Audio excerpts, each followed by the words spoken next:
आपण पाहत आहात आपल्या हक्काचे प्रतिध्वनी न्यूज। राजकीय उड्यांमुळे आनंदा देवमाने चर्चेत। माजी नगरसेवक आनंदा देवमाने यांच्या सतत बदलणाऱ्या राजकीय भूमिकेमुळे प्रभाग क्रमांक 7 सह संपूर्ण शहरात उलटसुलट चर्चांना उधाण आले आहे।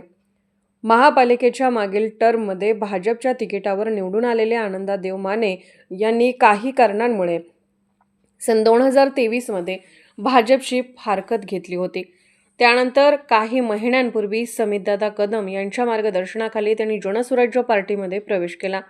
मात्र महापालिका निवडणुका जाहीर होताच 19 डिसेंबर रोजी उपमुख्यमंत्री अजितदादा पवार यांच्या उपस्थितीत एका जाहीर कार्यक्रमात त्यांनी राष्ट्रवादी काँग्रेस पक्षात प्रवेश केला होता। या प्रवेशानंतर अवघ्या 8 दिवसात पुन्हा राजकीय घडामोडी घडताना दिसल्या। आज जनसुराज्य पार्टीचे प्रदेशाध्यक्ष सुमितदादा कदम यांच्या नेतृत्वाखाली आनंदा देवमाने यांनी पुन्हा जाहीरपणे जनसुराज्य पार्टीत प्रवेश केल्याचे स्पष्ट झाले आहे। या वारंवार होणाऱ्या पक्षांतरामुळे त्यांच्या राजकीय भूमिकेबाबत प्रश्नचिन्ह उपस्थित केले जात आहे। या प्रकारामुळे प्रभाग क्रमांक 7 मध्येच नव्हे तर संपूर्ण शहरात विविध चर्चा सुरू असून जनतेतून आता पुढे आनंदा देवमाने कोणत्या पक्षात प्रवेश करणार अशी खोचक टीका व आरोप होत आहेत। महापालिका निवडणुकांच्या पार्श्वभूमीवर या राजकीय हालचालींकडे सर्वांचे लक्ष लागले आहे। आज आमच्या पक्षामध्ये आमच्या पक्षाचे ज्येष्ठ नेते आनंदराव देवमाने यांचा पुन्हा घर वापसी झालेली आहे। काही असणाऱ्या खालच्या लोकांच्या समज गैरसमजातनं काही गोष्टी घडलेल्या होत्या, पण एक कुटुंब असल्यामुळं पुन्हा आम्ही सगळे गुण्यागोविंदानं प्रभाग 7 मध्ये एकत्रितपणे देवमाने साहेबांच्या नेतृत्वाखाली जनसुराज्य शक्ती पक्ष हा निवडणूक पूर्णपणे लढवायच्या तयारीमध्ये आहे।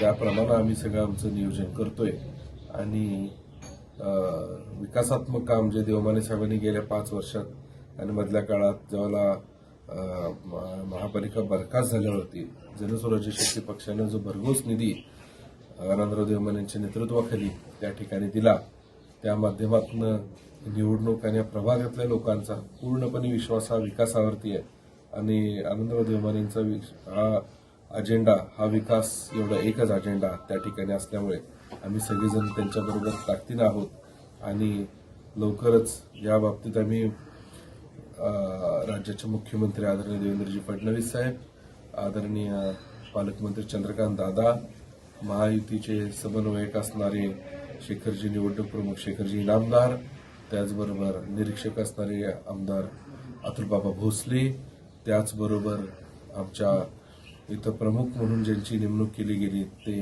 मकरंदजी देशपांडे साहेब आणि इतर सर्वच लोकांशी मी त्या ठिकाणी या बाबतीतली मागणी करून आमचा हा कसं हा पुढे केला जाईल याचा प्रयत्न आम्ही सगळेजण चांगल्या पद्धतीनं करून पक्षामध्ये ज्येष्ठ नेते डॉक्टर महादेवअण्णा कुरणे, समीरभाई मालगावे, सर्वच प्रमुख मंडळी हा निर्णय ताकदीनं पुढे घेऊन या प्रभागामध्ये कशा पद्धतीने जनसुराज्य शक्ती पक्ष महायुती भारतीय जनता पार्टी पुढे येईल, चांगली निवडणूक करेल, एवढा आमचा सगळ्यांचा ताकदीनं प्रयत्न असेल।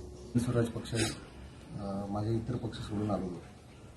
माझ्या काही नेत्यांनी आणि माझ्या काही कार्यकर्त्यांनी दबाव टाकला की साहेब आपण चुकतोय कुठेतरी आणि आपण पुन्हा जनस्वराज्यमध्ये जावं आणि जनस्वराज्यमधूनच उमेदवारी मागून लढवावं असं आमच्या कार्यकर्त्यांचा सगळ्यांचाच दबाव मला आला। त्यानंतर पुन्हा आम्ही 2 दिवस चर्चा करून निर्णय घेतला की आपण खरोखरच समितदादांच्या बरोबर आणि सावकारांच्या बरोबर राहिलं पाहिजे। त्यामुळे आमच्या सगळ्यांचा कार्यकर्त्यांचा उद्रेक पाहून मी पुन्हा जनस्वराज्य शक्तीमध्ये प्रवेश केलेला आहे। भविष्यात मी जनस्वराज्य पक्षाकडूनच निवडणूक लढवित आहोत आणि यापुढेही जसं मागं 5 वर्षात काम केले, 15-20 वर्ष आम्ही या भागात आहे, त्या पद्धतीने जनस्वराज्य शक्ती पक्ष हा वाढण्याचा प्रयत्न मी सदैव करत राहील, या निमित्ताने मी वाहिली।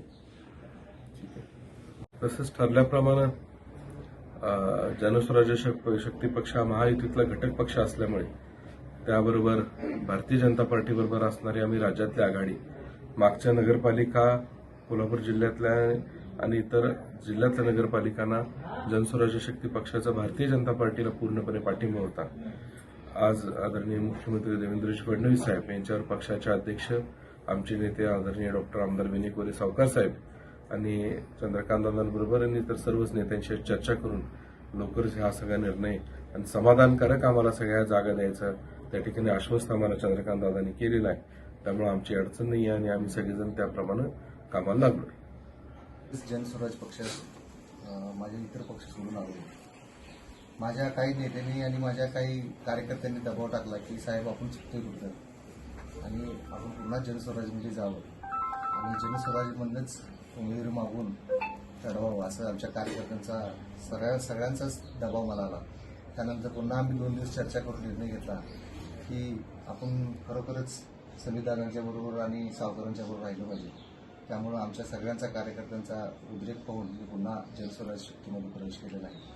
भविष्यात मी जनस्वराज पक्षाकडनंच निवडणूक लढवित आहोत आणि यापुढेही जसं मागं 5 वर्षात काम केले, 15-20 वर्ष आम्ही या भागात आहे, त्या पद्धतीने जनस्वराज्य शक्ती पक्ष हा वाढण्याचा प्रयत्न मी सदैव करत राहील. या निमित्ताने मी पाहिजे